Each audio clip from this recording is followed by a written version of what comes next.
So I don't know about you guys, but I'm having some really high expectations from gaming in 2020. There's so many good amazing titles coming up just by the end of the summer that it's actually really hard to even keep up with them, and I know that I'm going to be spending a ton of time in them to the point that I think it's going to be really difficult to balance the amount of hours that I'm going to be allocating to each individual game. I believe that there's going to be even months that will release several games that I'm actually looking forward to playing a ton of, and of course some of them I'm even going to be covering them here on this channel. So you know what, in today's video I kinda wanna go over some of the most anticipated games of 2020, or at the very least some of my most anticipated games of this year. Some of them I wanted to play for a very long time, I've been waiting them for years, and you know what, it's finally going to happen. So yeah, let's just jump right in it, and if you also agree that 2020 is going to be amazing in gaming, don't forget to hit that like button right away.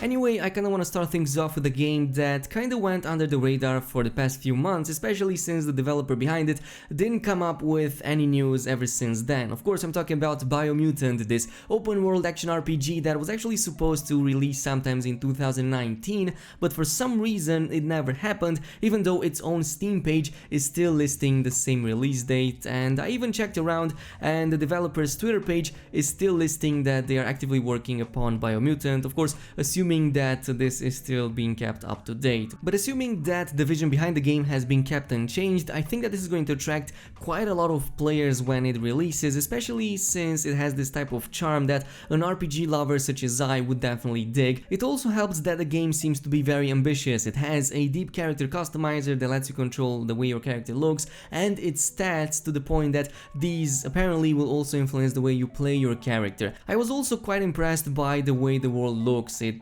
seems to be very big, very colorful, and there's more than one way to actually explore it. This includes both on foot, when running, vaulting over things. You can also climb over walls, and there's even tools that you can use in order to reach those high places, which I think adds a lot to this game, since there's now a level of verticality that helps up with the exploration. But it doesn't stop to that. You have mounts that you can use both on the ground level as well as underwater, and you can also get these machineries, such as for example you get mech suits that you can upgrade and customize. You can use these in combat or at traversal, or just clearing out areas of certain elements that might be blocking your path. There's also a big hot air balloon that you can use, a jet ski, I saw a paraglider that looked very interesting, and yeah, these all make the game look really interesting, and it doesn't even begin to touch the subject of combat, upgrades, and you know, all that kind of cool RPG stuff. So hopefully this is going to release soon, sometimes in 2020. There's some expectations that this is going to drop sometimes this summer, so hopefully by the end of spring we're going to hear a lot more information about it, because everything so far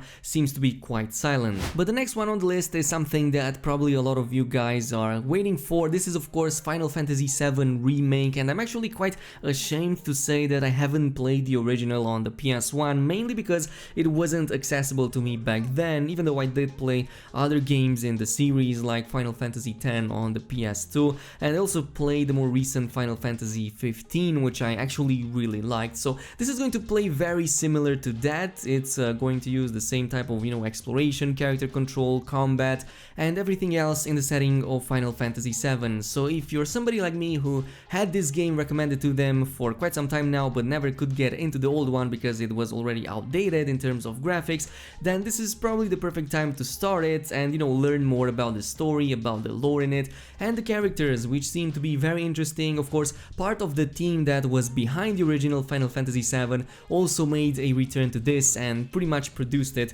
to, well, our enjoyment. So looking forward to March 3 when Final Fantasy VII Remake is going to launch on the PlayStation 4.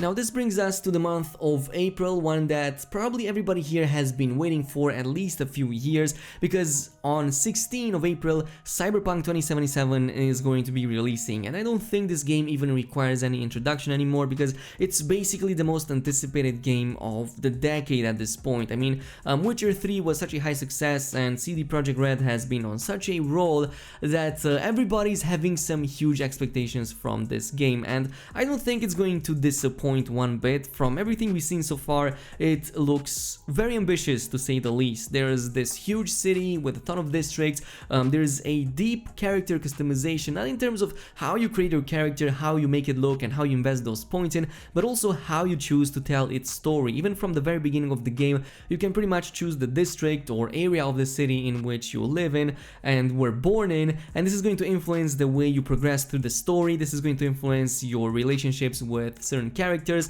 and even throughout the story, the way you play it, the choices that you make will have an impact on what you can do further down the line. And this doesn't just come from a story point of view. I'm told that this also applies to the general gameplay. So for example, if you befriend a certain faction, you're going to have access to its specialized vendors and get loot that you might otherwise not get from other places. But it doesn't stop just there. Also, your speechcraft, the amount of points you invested in your speechcraft, let's say, also influences the way you can interact with your character. Some dialogue options might be available only to players who invested some points into a speech ability, very similar to how it is in like Skyrim, for example, which gave you these dialogue options, but of course in a much more advanced way. So I'm definitely looking forward to this. Everything in it looks exciting, from the world, the characters, the story, even the vehicles obviously, which look absolutely insane, and I'm definitely looking forward to you know, spending my time in those amazing looking cars, and even more so on those amazing looking motorcycles. So again,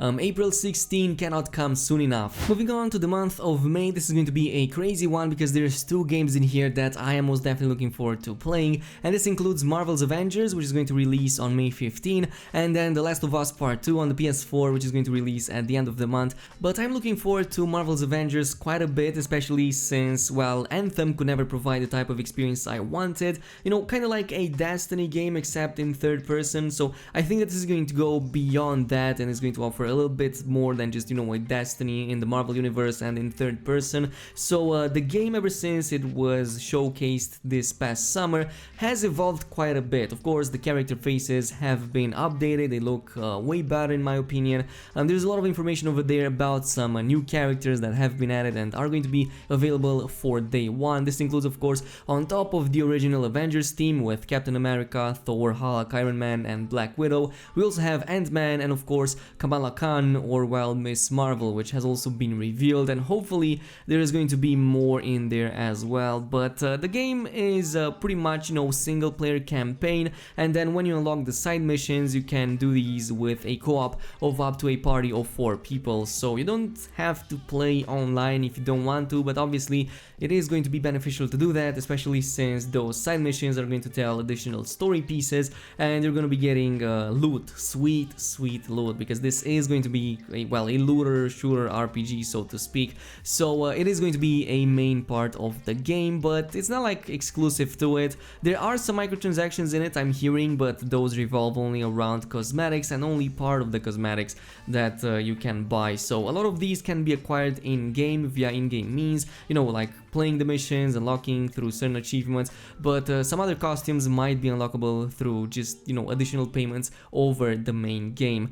Otherwise, expect other RPG elements, including of course getting gear that, even though they don't change the look of your character, they will provide additional stat bonuses, additional abilities, and there's also skill trees for each individual character, which should make the game feel quite diverse if you are, you know, planning to have a different experience every time you're jumping into it. So hopefully there's not going to be any metas going on or anything like when a character is useful while the others are not. Hopefully all of them are, because apparently this is going to give players the possibility of playing the same character but in different playstyles. So let's say for example you're playing as Thor or Hulk, you can choose different types of abilities and invest different points into your each individual skill tree and create a different version of that character that might be useful in other ways compared to the other one. Yeah, even though the criticism, some of it is warranted, I'm still very excited for this game and I'm looking forward to playing a ton of it. This brings us of course to the other one that I was talking about, of course, The Last of Us Part 2, and if you played Part 1, it's probably going to be a must buy for you. It's basically, you know, continuing the story 5 years after the events of the first one. Ellie, one of the main characters, is now like pretty much full grown, young adult, and the game has evolved more in just the story. It's mostly about the gameplay that I'm going to be focusing on, because this is something that I was left quite impressed after seeing some of the recent footage. So everything in terms of combat combat, movement, and character control has been updated to be way more fluid, way better, and way more impactful. I'm pretty sure you saw at least some of those kill sequences in the past demos that have been shown on YouTube, but they all looked very gruesome, very gory, and even though some people complained about that, I think it is quite fitting for the serious tone and the mood The Last of Us, especially part 2, is trying to create. And this brings us basically to the moveset, which has been massively improved. Ellie, for example, is much more agile than ever before. She can sprint and jump for longer, which also led developers to create these vertical traversal sequences where you can, just take advantage of her physical prowess. The moveset has also been improved to include proning, evading, and squeezing through tight spots, which would give more suspenseful moments and ways to strategize your next attacks from stealth compared to the previous games, especially the proning one, which seems to be really advantageous in this game. You can just crawl through the grass, stalk your enemies, go under cars, and even shoot from there, and just take your enemy by surprise from the stealth, which is all of course supported by the 3 main skill trees, including survival, crafting, and the stealth I was talking about, with their own unique upgrades that will give you benefits to, certain areas of your characters. Like survival gives you health and throw distance bonuses, crafting gives you melee upgrades, smoke or stun bombs, and stealth gives you stuff like better movement speed, speedier kills, or just, silencers for your pistols, for example, if you want to take those enemies down, because you will need all of the tools at your disposal to take down the enemies, because now they are more threatening than ever before. Anyway, the final game that I'm gonna be talking about is Ghost of Tsushima, another very anticipated game that I'm looking forward to play, especially since it comes from a favorite developer of mine, which is basically the same developer that created the Infamous series. And the past few months I replayed Infamous Second Son and Last Light, and I was actually struck by how well they hold up. They still look amazing, they feel amazing, the controls are absolutely a blast, but the game apparently is going to come out sometimes this summer. Hopefully it's not going to be delayed, and it's gonna be set up during the first Mongol invasion of Japan in the 13th century on the Tsushima island, which is also like part of the name of the game, because the Ghost of Tsushima is actually this last samurai that kind of has to go in and take on the Mongol invasion and basically earn the freedom of his country. So it actually looks really impressive, both visually but more important from a gameplay point of view. I mean, we saw the first few trailers that the game already looked stunning, but that was just the icing on the cake, since the gameplay is where it's at, and the katana play over here is just crazy. Of course, your character has more skills at his disposal, but the katana is the main one, and it's not just about hacking and slashing your enemy. There's a very diverse skill set over here, even when parrying certain types of attacks and certain types of, let's just say, weapons. All of these seem to be very fine-tuned to the type of attack that is aimed towards you, so you can like deflect, parry, and that is also going to depend. The animation definitely depends on who attacks you and what they use in order to attack you. So of course you can approach the combat from multiple angles. You can go hands-on and just, fight with a ton of enemies, or go in stealthily and not alert anybody, or just take down enemies before they even get a chance to fight back. Now I realized that in the original recording that I made I didn't talk about Godfall, even though this is another one very anticipated game of mine for 2020, though this is going to arrive way later. It's going to be a PS5 release, and Godfall is a self-titled looter slasher that is going to benefit from all of these goodies that are coming with the PS5, including of course the graphics, but also the improvements on the tech side. Not too much is known about it, though there are some details coming up this spring, but we do know that it's set in a fantasy setting. There's 3 primary characters that you can choose from in the start of the game, with their own unique armor sets called Valor Plates, though eventually you are going to be able to unlock other Valor Plates that will unlock additional ways to play your character, and here I'm assuming it's going to be different buffs, stats, and maybe even movement sets. But there's going to be a large focus on melee combat here, with additional ranged attacks, though these are going to depend on your character and will have different cooldowns and charges. So yeah, the main focus is definitely those melee attacks, and there's many weapons that you can use in this game. It seems that the developers have taken quite a liking into the Monster Hunter series, and as such they brought in a wide spectrum of weapon classes ranging from small and nimble all the way to heavy and powerful, and we even saw a gif of a character using a more balanced one-handed sword, but there's a ton of it in there as well. So very exciting stuff. I'm looking forward forward to this. It's mostly single player, but there are some co-op elements in there as well. But you know what? Let me know down below what is your most anticipated game or games in 2020 and what are you going to be spending the most amount of time into. Comment your pick down below, and in the meantime also don't forget to subscribe to this channel if you enjoyed this video and activate that notification bell, and I will see you guys in the next one.